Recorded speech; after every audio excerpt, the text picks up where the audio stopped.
dia tetap berdiam diri di masjid, berdiam diri saja. Tidak tahulah apa yang membuat dia berdiam diri, apakah karena tidur dan tidak pulang. Namun dia masih tetap di masjid, masih tetap di masjid. Maka kata Rasulullah, hatta subhatat duha, sampai dia melaksanakan sholat duha, sampai dia melaksanakan sholat duha. Maka Bapak dan Ibu, nanti kita akan menemukan bahwasanya sholat syuruk itu adalah awal waktu duha. Ini dari hadis ini. Jadi nanti sholat syuruk itu ada yang dinamakan oleh para ulama adalah sholat awal waktu duha berdasarkan hadis ini, subhatat duha. Karena keajri hajat, kemudian dia mendapatkan pahala seperti pahala orang berhaji ataupun umroh secara taman sempurna. Hadis yang kedua dari Anas bin Malik, ini lebih khusus lagi. Man shallal ghadata fi jama'atin thumma qa'ada yadhkurullaha, barang siapa yang melaksanakan sholat subuh berjamaah kemudian dia duduk, duduknya adalah qa'ada yadhkurullah, dia berzikir kepada Allah. Kalau hadis yang pertama tadi, dia hanya berdiam diri di masjid, dia tak pulang, boleh jadi dia tidak berzikir, berdiam diri saja di masjid. Hadis ini lebih khusus, berdiam dirinya seseorang di masjid karena dia berzikir kepada Allah. Hatta taqlu asy-syamsu thumma shalla rak'ataini, kemudian dia salat 2 rakaat ketika matahari terbit itu, kemudian dia salat 2 rakaat. Kan lahu ka'ajri hajatin wa umratin, kemudian dia mendapatkan pahala haji dan umrah secara sempurna. Jadi Bapak dan Ibu yang kami muliakan, para ulama berbeda pendapat. Para ulama berbeda pendapat tentang waktu sholat syuruk itu.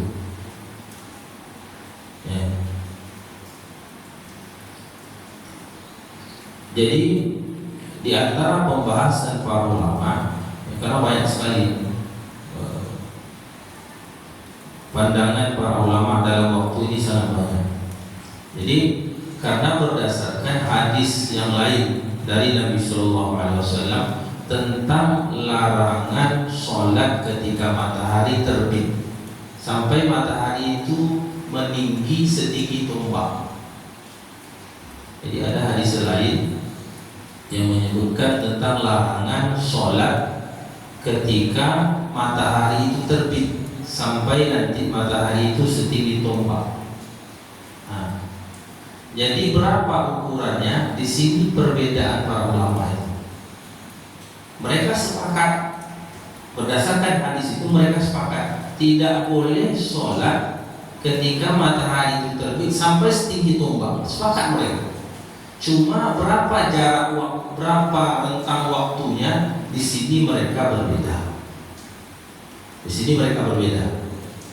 Ada yang menyebutkan 10 menit, ada yang menyebutkan 12 menit, ada yang mengatakan 15 menit, ada yang mengatakan 20 menit. Jadi berbeda. Yang mana yang mau kita ambil ya terserah. Asalkan jangan kita sholat ketika matahari itu sedang terbit. Ini sepakat para ulama berdasarkan larangan Nabi tadi. Jadi lewatkanlah. Kalau umpamanya sekarang umpamanya terbit itu kalau pukul 6:21, maka lewatkanlah dari itu. Kita mau ngambil 10 menitnya. Kalau dari Komisi Fatwa Saudi, Lajnah Ad-Da'imah itu, mereka menetapkan sesuai dengan pemahaman mereka itu 15 sampai 20 menit untuk kehati-hatian. 15 sampai 20 menit perkiraan mereka antara waktu sholat, antara waktu terbit matahari sampai matahari itu setinggi tombak. Jadi harus hati-hati kita, jangan sampai nanti ibadah itu menjadi sia-sia. Nah, maka Bapak dan Ibu yang kami muliakan, bagi kita memang harus dibutuhkan kesabaran dalam beribadah, kesabaran di dalam menunggu ibadah, agar nanti ibadah kita tidak menjadi sia-sia,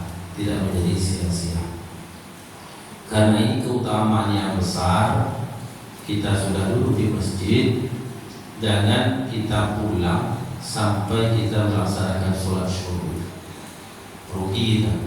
Pahala haji dan umroh itu satu kali kita duduk, pahalanya segitu dan taman sempurna. Apalagi kalau kita duduk mungkin setiap hari. Karena saya lihat ada ibu-ibu luar biasa, setiap hari selama Ramadan luar biasa. Ini sebuah nikmat yang diberikan oleh Allah yang sangat luar biasa. Bapak dan Ibu yang kami muliakan, itu yang kita temukan penjelasan tentang waktu sholat syuruk.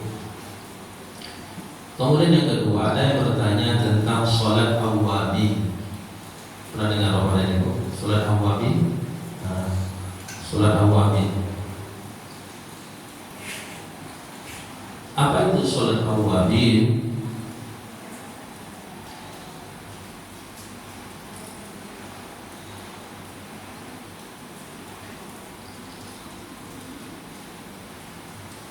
Dari penjelasan yang kita baca dari hadis-hadis Nabi Sallallahu Alaihi Wasallam, ada dua waktu atau dua sholat yang disebut dengan sholat awwabin. Yang pertama itu adalah sholat sunat duha. Sholat sunat duha. Berdasarkan hadis Nabi Sallallahu Alaihi Wasallam, la yuhafidhu ala sholatid duha illa awwab, wa hiya sholatul awwabin. Tidaklah menjaga sholat sunat duha melainkan orang-orang yang awwab. Awwab itu artinya orang yang kembali taat, orang yang kembali rujuk, orang yang kembali taat kepada Allah Subhanahu wa taala. Wa hiya sholatul awwabin, kata Nabi. Dan inilah namanya sholat awwabin. Di sholat sunat duha itu nama lainnya, kata Rasulullah, dia adalah sholat awwabin. Kemudian yang kedua, ada lagi yang riwayat yang menyebutkan sholat awwabin itu adalah sholat sunnah yang dilakukan antara maghrib sampai isya. Antara maghrib sampai isya. Akan tetapi hadis yang mengkhususkan tentang keutamaan sholat awwabin antara maghrib dan isya, di sini ada pembahasan para ulama tentang derajat hadisnya. Apa bunyi hadisnya? Hadis itu diriwayatkan oleh Imam Ibnu Majah, Imam At-Tirmizi. Man shalla sitta raka'atin ba'da al-maghrib lam yatakallam bainahunna bisu'i udilat lahu ibadatasnata asyrata sanah. Siapa yang sholat 6 rakaat setelah sholat maghrib dan ia tidak berbicara, kecuali sholat,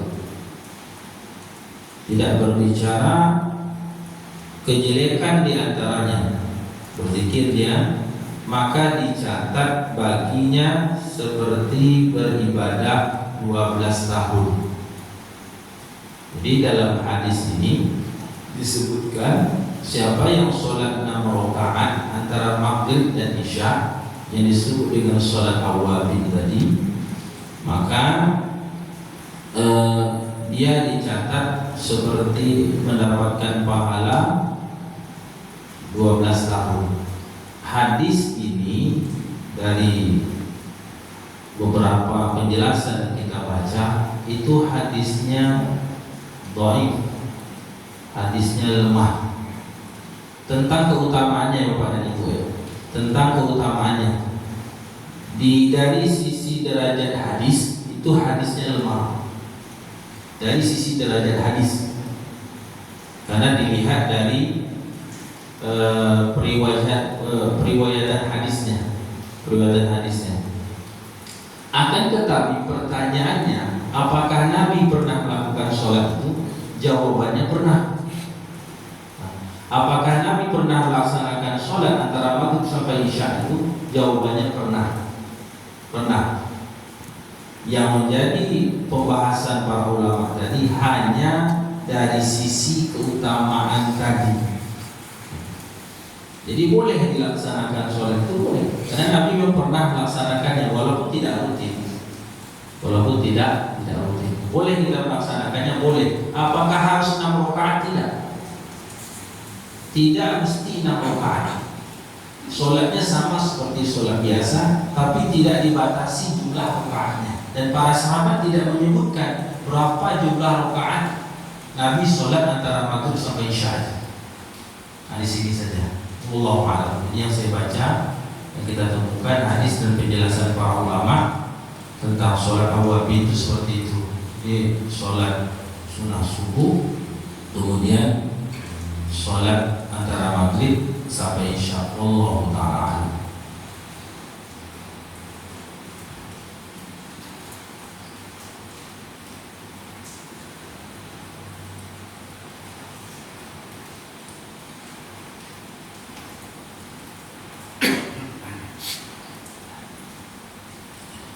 Bapak dan Ibu yang kami muliakan,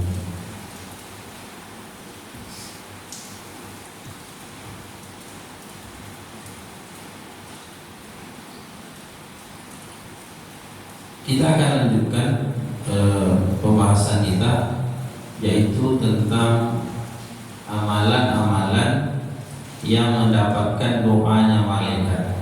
Jadi pada pekan yang lalu sudah kita sampaikan ada 2 amalan. Yang pertama, bersuci sebelum tidur, artinya berwudu sebelum tidur. Kemudian yang kedua adalah menunggu sholat antara sholat yang satu dengan sholat yang lain. Maka di sana para malaikat mendoakan, apa doanya? Allahumma ighfir lahu warhamhu, ya Allah ampunilah dia dan rahmatilah dia. Sekarang kita masuk yang ketiga. Siapakah orang-orang yang mendapatkan doa dari malaikat? Yaitu mereka yang berada di shaf yang terdepan. Jadi yang berkaitan nanti dengan shaf salat yang mendapatkan doa, yang mendapatkan sholawat dari Allah dan malaikat itu, yang pertama orang yang merapatkan shaf salat, tidak ada dalilnya. Kemudian kedua, orang yang sholat di sebelah kanan imam. Dan yang ketiga adalah orang yang menutup celah shaf salat yang kosong. Ini yang berkaitan dengan shaf salat. Maka Bapak dan Ibu yang kami muliakan, dari beberapa hadis dan riwayat yang menyebutkan tentang keutamaannya, maka dapat kita pahami sesungguhnya shaf salat itu sangat diperhatikan oleh Nabi SAW dan juga para sahabat beliau. dan juga para sahabat beliau. Kalau kita lihat Bapak dan Ibu, bagaimana rapatnya sholat pada masa Nabi, pada masa para sahabat itu, saking rapatnya bahu mereka itu bertemu. Bayangkan itu, saking rapatnya bahu itu bertemu. Kalau toh mungkin tidak sama tinggi orangnya, sama tinggi, paling tidak badan mereka baru itu bersentuhan, saking rapatnya. Kemudian dalam riwayat yang lain disebutkan mata kaki mereka itu nempel. Kita bayangkan gimana? Saking rapatnya para sahabat itu soknya. Bahu mereka itu nempel, kemudian mata kaki itu menempel, atau tumit mereka itu menempel. Jadi yang menempel itu bukan jari kakinya, bukan jari kaki, tapi tumit ataupun mata kaki nempel. Ini sulit nih kalau kita generasi akhir-akhir sekarang ini untuk mempraktekkan ini sulit sekali. Jadi idealnya seperti itu. Walaupun Bapak dan Ibu yang kami muliakan, dalam masalah merapatkan sholat ini bukan berarti ketika sholat itu tidak rapat seperti yang kita sampaikan tadi membuat sholat kita itu tidak sah, tidak ada hubungannya. Akan tetapi kata Rasulullah, itu adalah sebuah keutamaan dan untuk kesempurnaan ibadah sholat. Artinya dia untuk kesempurnaan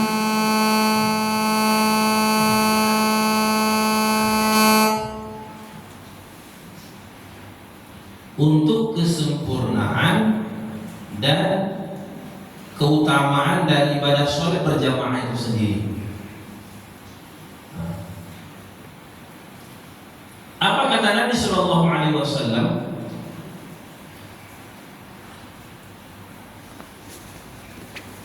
Dalam hadis yang sahih, Inna Allah wa malaikatahu yusalluna ala saffil awal. Ini tentang keutamaan orang yang sholat di shaf yang terdepan. Inna Allah wa malaikatahu yusalluna ala saffil awal. Sesungguhnya Allah dan para malaikat bersolawat atas orang-orang yang berada di shaf awal. Ini kemuliaan Bapak dan Ibu, kemuliaan shaf yang pertama, kemuliaan orang yang berada di shaf awal. Jadi bukan hanya malaikat saja yang bersolawat, tapi Allah juga bersolawat untuk orang-orang yang berada di shaf awal. Jadi dikatakan oleh para ulama, apa maknanya solawatnya Allah? Makna solawatnya Allah adalah pujian Allah kepada para malaikat. Allah memuji hambanya yang berada di shaf pertama itu kepada seluruh para malaikat yang ada di langit. Ini kan luar biasa. Nama kita, orang yang sholat di shaf awal itu dipuji oleh Allah, disebut-sebut oleh Allah kepada para malaikat yang ada di langit. Ini kan luar biasa. Jadi nama kita terkenal. Siapa yang memperkenalkan nama kita kepada malaikat yang ada di langit? Allah. Apa tak mulia itu? Mulia yang luar biasa. Pejabat saja tidak pernah menyebut nama kita karena tidak kenal. Tidak kenal dia dengan kita. Kalau adalah pejabat menyebut nama kita, oh bangga kita itu. Berubah gaya jalannya. Pejabat menyebut nama kita, oh itu luar biasa. Sekarang Sang Khalik, Sang Pencipta yang menyebut nama kita, yang memuji nama kita di hadapan seluruh malaikat. Sang Khalik yang menyebut nama kita, pujian itu diberikan kepada makhluk Allah yang mulia yang tak pernah berbuat dosa dan salah. Itulah para malaikat. Kan mulia itu Bapak dan Ibu. Maka seharusnya, terutama yang Bapak, kita itu berlomba-lomba berusaha untuk mendapatkan soft awal itu, soft terdepan itu. Jadi jangan kesempatan itu, keutamaan itu diberikan kepada orang lain. Kita kan seperti itu. Tidak pede jadi soft depan itu. Salah ya. Tidak pede berada di soft depan. Padahal peluang untuk menjadi manusia yang terbaik itu ada di depan kita. Di depan itu kosong umpamanya, yang paling utama kosong umpamanya. Peluang itu ada diberikan oleh Allah untuk kita. Tapi akhirnya apa? Karena kita tak mau maju, akhirnya peluang itu diberikan kepada orang lain. Orang bertambah mulia, akan tetapi kitalah yang terus di belakang. Bapak dan Ibu yang kami muliakan. Kemudian dalam hadis yang lain juga, jadi tadi yang terdepan saf awal. Kemudian dari Abu Umamah radhiyallahu anhu, Nabi sallallahu alaihi wasallam bersabda, ketika Nabi menyebutkan sesungguhnya Allah Subhanahu wa taala bersolawat kepada orang-orang yang berada di saf yang pertama. Tiba-tiba ada para sahabat yang bertanya. Ada sahabat yang menyambung, bagaimana ya Rasul dengan orang yang berada di saf yang kedua? Ini riwayat dari Abu Umamah. Hadisnya sahih. Ya Rasul, bagaimana dengan orang-orang yang berada di saf yang kedua? Maka Nabi berikutnya terus menyampaikan, sesungguhnya Allah dan para malaikat bersolawat kepada orang-orang yang berada di saf yang pertama. Sampai 2 kali disebutkan oleh Nabi Shallallahu Alaihi Wasallam. Kemudian setelah itu kata beliau, dan juga kepada orang-orang yang berada di saf yang kedua. Jadi dari sini Bapak dan Ibu dapat kita pahami, dari setiap saf itu keutamaannya beda. Jadi tidak sama.